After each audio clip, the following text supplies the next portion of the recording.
সমগ্ৰ ৰাজ্যৰ লগতে যোৰহাট লিচুবাৰী সদৰ লাচিত নগৰতো ইয়াৰ বয়োজ্যেষ্ঠ লোকসকলে গৃহস্থৰ চোতালে চোতালে গৈ সংকীৰ্তন পাঠৰ মাধ্যমেৰে অসমীয়াৰ বাপতি সাহোন ৰঙালী বিহুৰ পৰম্পৰা ৰক্ষা কৰাৰ প্ৰয়াস কৰিছে।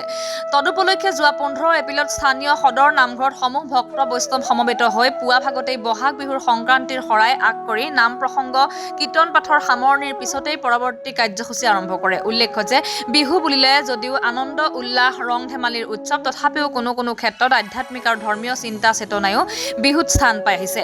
সদৰ লাচিত নগৰৰ বয়োজ্যেষ্ঠ লোকসকলেও তেনে চিন্তা চেতনাৰে সংকীৰ্তনৰ পাঠৰ দ্বাৰা বিহু উদযাপন কৰিছে। পহিলা বহাগৰ দিনটোত সদৰ লাচিত নগৰ নামঘৰ সমাজৰ জ্যেষ্ঠ ব্যক্তি ৰমেশ বৰদলৈ আৰু অনিল দত্তৰ নেতৃত্বত ভক্ত বৈষ্ণৱৰ সহযোগত বয়োজ্যেষ্ঠ ব্যক্তিসকল একত্ৰিত হৈ খেলৰ সকলো সদস্যৰ চোতালে চোতালে গৈ সংকীৰ্তন গাই গৃহস্থক একাজলি আশীৰ্বাদ প্ৰদান কৰে। লক্ষ্য সদৰ নামঘৰ ভাগিৰ উন্নয়নৰ স্বাৰ্থতেই বিগত বহু বছৰ ধৰি ৰঙালী বিহুৰ পৰম্পৰাৰে এই সংকীৰ্তন অনুষ্ঠিত কৰি আহিছে। সেই মৰ্মেই জ্যেষ্ঠ ব্যক্তিসকলৰ পদধূলা আৰু আশীৰ্বাদ লাভ কৰি ইয়াৰ বাসিন্দাসকলো যথেষ্ট আনন্দিত আৰু সুখী হোৱা বুলি ৰাইজে প্ৰকাশ কৰিছে। উল্লেখ্য যে সংকীৰ্তনৰ দ্বাৰা প্ৰতি বছৰে 1 লাখতকৈ অধিক ধন সংগ্ৰহ কৰি নামঘৰ ভাগিৰ উন্নয়নৰ বিশেষ অৰিহণা যোগাই অহা বুলি উদ্যোক্তাসকলে জানিবলৈ দিয়ে।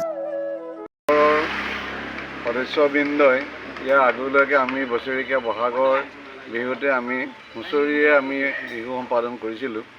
কিন্তু আমাৰ ৰাইজসকল লাহে লাহে দেখিছোঁ ধৰ্মৰ প্ৰতি বেছি আগ্ৰহী হৈ পৰিছে আৰু বয়সো আহি আহিছে। গতিকে আমি ভাবিলোঁ কিয় আমি বিহুৰ বদলি, যিহেতু আমি মানুহখিনি যথেষ্ট বয়সস্থ হৈছোঁ, আমি প্ৰায় 60-70 ঊৰ্ধত, গতিকে আমি ভাবিলোঁ যে এই বছৰৰ পৰা আমি সংকীৰ্তন ভাগ যদি ঘৰে ঘৰে গৈ কৰোঁ, অন্ততঃ আমাৰ বয়সৰ ফলৰ অনুকূল হ'ব আৰু আমাৰ যি মহান উদ্দেশ্য নামঘৰ ভাগিৰ উন্নতিৰ কাৰণে কিছু অৰ্থ সংগ্ৰহ কৰিব পৰা যাব।